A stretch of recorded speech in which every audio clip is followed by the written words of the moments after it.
So, good morning, students. Today we will continue the text part of the chapter number 2, The Adventures of Toto. So, now see on page number 7, The Adventures of Toto. A grandfather bought Toto from a Tonga driver for the sum of 5 rupees. दादाजी ने टोटो नाम के बंदर को एक tonga driver तांगे चलाने वाले से 5 रुपये में खरीद लिया. The tonga driver use to keep the little red monkey tied to a feeding trough. और जो टोंगा ड्राइवर था वह उस छोटे से लाल रंग के बंदर को हमेशा एक आसानी से नियंत्रित किए जाने वाले मान से बांधे रखते थे.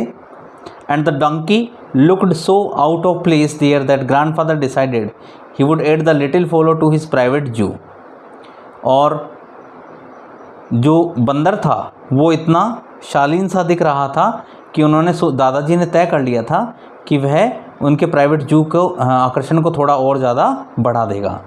टोटो was a pretty monkey. Toto एक जो था बहुत सुंदर बंदर था. His bright eyes sparkled with mischief beneath deep set eyebrows.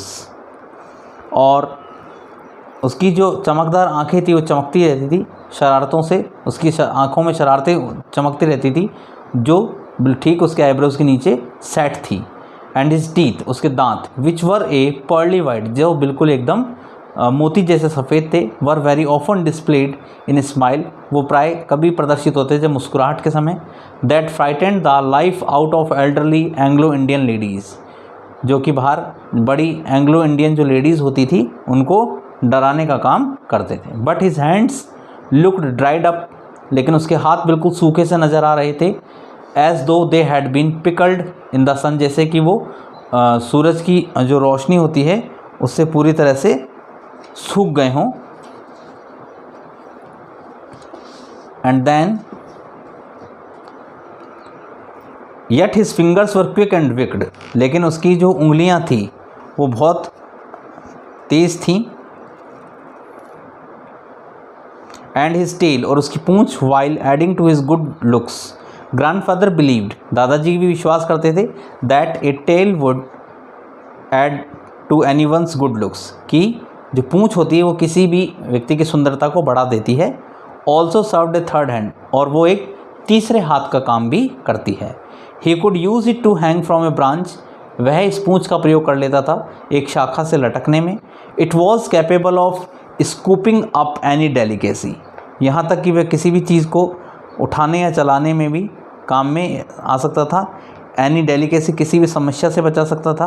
That might be out of reach of his hands, और जब कोई चीज़ हाथ की पहुंच से दूर होती थी उसे बिल्कुल आसान बनाने में भी काम आ सकती थी. ग्रैंड मदर ऑलवेज फर्स्ट, और जो दादी माँ थी हमेशा छोटी छोटी बातों पर ध्यान देती थी. When grandfather brought home some new bird और एनिमल, जब दादाजी घर पर कोई नया पक्षी या जानवर लेकर आते थे. सो इट वॉज डिसाइडेड, तो ये तय कर लिया गया था, that टोटोज presence should be kept is secret from her, कि टोटो की उपस्थिति उनसे एक गुप्त रहस्य बनाकर रखा जाएगा. She was in A particularly good mood, जब तक कि वो अच्छे मूड में ना हो. Grandfather and I put him away in a little closet, दादाजी और मैंने उसे एक छोटे से क्लोजेट में रख दिया. Opening into my bedroom wall, मतलब एक खूंटे पर बांध दिया जो मेरे बेडरूम वाली दीवार पर लगा हुआ था. Where he was tied securely, जहाँ पर उसे अच्छे से बांध दिया गया खूंटी पर. देन ही, और सो वी थॉट, इसलिए हमने सोचा, to a peg fasten into the wall, कि एक खूंटी पर उसे कस के बांध देना चाहिए जो दीवार में लगी हुई है. ए फ्यू आवर्स लेटर, कुछ घंटों के बाद, when grandfather and I came back to release Toto, जब मैं और दादाजी उस टोटो को मुक्त करने के लिए आए, वी फाउंड, हमने देखा, दैट द वॉल्स, दीवारें, which was had not been covered with ornamental paper chosen by grandfather, कि दीवारें जो पूरी तरह से सजावटी कागज़ों से सजी हुई थी जो दादाजी खरीद कर लाए थे, now stood out as naked brick and plaster, अब वो बिल्कुल प्लास्टर और ईंटों में ही खड़ी हुई थी, नग्न एकदम. The peg in the wall, और दीवार में जो खूंटी लगी हुई थी, had been wrenched from its socket, और वह बिल्कुल ज़ोर से मरोड़ने या झटका देने के कारण सॉकेट से बाहर निकल कर आ गई थी। Then my school blazer which had not been hanging there, और मेरा स्कूल का जो ब्लेजर था वो भी वहाँ लटका हुआ नहीं था, वॉज इन श्रेड्स, उसके भी चिथड़े उड़ा दिए थे। आई wandered what grand mother would say, अब मुझे तो बहुत अजीब सा लग रहा था कि दादी माँ मुझसे क्या कहेंगी। But grand father didn't worry, लेकिन दादाजी को चिंता नहीं थी। ही सीम्ड प्लीज्ड विद टोटोज़ परफॉर्मेंस, लेकिन टोटो की इस शैतानी से भी वो प्रसन्न दिख रहे थे। He is clever said grand father, दादाजी का वह बहुत चालाक है। गिवन टाइम, कुछ समय दो, I am sure he could have tied the torn pieces of your blazer into a rope, मैं बिल्कुल आश्वस्त हूँ कि निश्चित रूप से वह तुम्हारे ब्लेजर के जो टुकड़े टुकड़े हुए हैं इसके निश्चित रूप से रस्सा बना लेगा। And made this escape from the window, और वह उसे आसानी से इस खिड़की से बच निकलेगा। His presence in the house still a secret, उसकी घर में जो उपस्थिति थी वो अभी भी एक गुप्त रहस्य था। Toto was now transfer to a big cage in the servants quarters, अब टोटो को एक बड़े से पिंजरे में भेज दिया गया जो सर्वेंट्स क्वार्टर में लगा हुआ था।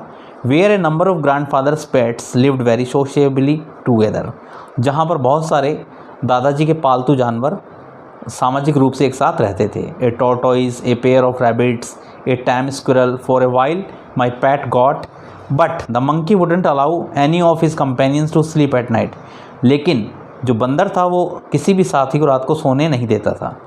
So grandfather who had to leave Dehradun next day to collect his pension in Saharanpur, तो दादाजी जिन्हें अगले दिन देहरादून जाना था अपनी सहारनपुर से पेंशन कलेक्ट करने के लिए, decided to take him along, उन्होंने उसे अपने साथ ले जाने का निश्चय कर लिया। Unfortunately I couldn't accompany grandfather on that trip, और दुर्भाग्यवश मैं दादाजी के साथ उस यात्रा पर उनके साथ नहीं जा सका।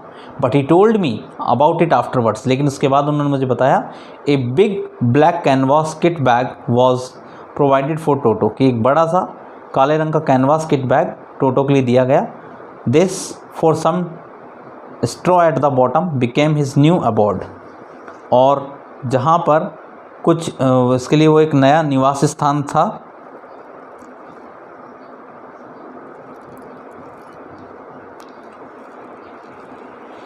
When the bag was close, जब बैग बंद हो गया, देर वॉज नो एस्केप, वहाँ पे कोई तरीका नहीं था। Toto could not get his hands through the opening, Toto अपना हाथ भी बाहर नहीं निकाल पा रहा था। And the canvas was too strong for him, canvas उसके लिए बहुत मजबूत था। To bite his way through, चाहे वो कैसे भी काट ले। His efforts to get out only had the effect of making the bag roll about on the floor, केवल उसका एक ही तरीका था, जब उस बैग रोल को फर्श पर रखा जाए और occasionally jump into the air, या फिर अवसरपूर्वक को हवा में उछल पड़े। An exhibition that attracted a curious crowd of onlookers, एक ऐसी प्रदर्शनी जो उत्सुक भीड़ को आकर्षित कर सकती थी। ऑनलुकर्स यानी दर्शक गणों को। On the Dehradun railway platform, Dehradun railway platform पर।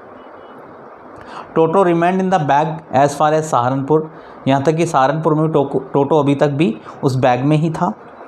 While grandfather was producing his ticket at the railway turnstile, लेकिन जब दादाजी टिकट कटवा रहे थे रेलवे टर्नस्टाइल पर, टोटो सडनली पॉक्ड हिज हेड, टोटो ने अपना सिर बाहर निकाला आउट ऑफ द बैग से बाहर, and gave the ticket collector a wide green, और उसने एक खींच निपोड़ना या खुलकर मुस्कुराना शुरू किया उस टिकट कलेक्टर की ओर। The poor man was taken aback, लेकिन वह आदमी शोकग्रस्त हो गया। But with great presence of mind much to grandfather annoyance, लेकिन दादाजी जी की नाराज़गी को समझ गया। ही सेड, उसने कहा sir you have a dog with you, आपके पास एक कुत्ता भी है। You will have to pay for it accordingly, तो आपको इसका भी टिकट देना पड़ेगा। In when sub where did grandfather take Toto out of the bag, तो दादाजी ने टोटो को बैग से बाहर निकाला। Did he try to prove that a monkey did not qualify as a dog, कि एक बंदर कुत्ते जैसा नहीं क्वालिफाई कर सकता है। इवन एज क्वाड्रप्ट, यहाँ तक कि वह चौगुना भी कर दिया गया। Toto was classified as a dog, Toto को लेकिन कुत्ता ही माना गया by the ticket collector. And 3 rupees was the sum handed over as his fare, और 3 रुपये उसके किराए के रूप में उसे दिए गए। Then grandfather just to get his own bag took from this pocket our pet tortoise. उसके बाद दादाजी अपने वापस जा रहे थे, took from his pocket our pet tortoise, अपनी जेब में से अपना जो पालतू टॉर्टॉइज था वह निकाला, एंड सैड कहा what must I pay for this, मुझे इसका क्या देना चाहिए, since you charge all for animals, जबकि तुम क्या सभी जानवरों का चार्ज करते हो। The ticket collector looked closely at the tortoise, और टिकट कलेक्टर ने टॉर्टॉइज की ओर ध्यान से देखा, prodded it with his forefinger, और किसी उंगली या नुकीली वस्तु से उस वस्तु को धकेलने की कोशिश की। Gave grandfather A please and triumphant look, अब दादाजी ने एक बहुत ही प्रसन्नतादायक और विजयी मुस्कान दी उसकी ओर, एंड सैड नो चार्ज, कोई चार्ज नहीं है, इट्स नॉट ए डॉग, ये कुत्ता नहीं है। Then when Toto was finally accepted by grandmother he was given a comfortable home in the stable, जब टोटो को फाइनली ग्रैंडमदर के द्वारा एक्सेप्ट कर लिया गया तो उसे एक अस्तबल में कंफर्टेबल होम दिया गया, where he had for companion the family donkey Nana, जहाँ पर उसका कंपेनियन जो था वो डोंकी जिसका नाम नाना था। On Toto's first night in the stable grandfather paid him a visit to see, Toto की पहली रात को अस्तबल में दादाजी उसे देखने के लिए गए, इफ़ ही वॉज कम्फर्टेबल, क्या वह वहाँ पर कंफर्टेबल था या नहीं। To his surprise he found Nana without apparent cause, वहाँ पर उसने नाना को बिना किसी स्पष्ट प्रत्यक्ष कॉज कारण के वहाँ देखा। पुलिंग एट हर हॉल्टर, और उसने रोकते हुए कहा, and trying to keep her head as far as possible from a bundle of hay, और उसने उससे चारे के ढेर से अपनी गर्दन को जितना ज़्यादा दूर हो सके दूर रहने के लिए कहा। So this was the today's part, the remaining part of the chapter we will continue in the next video. Till then, thank you very much.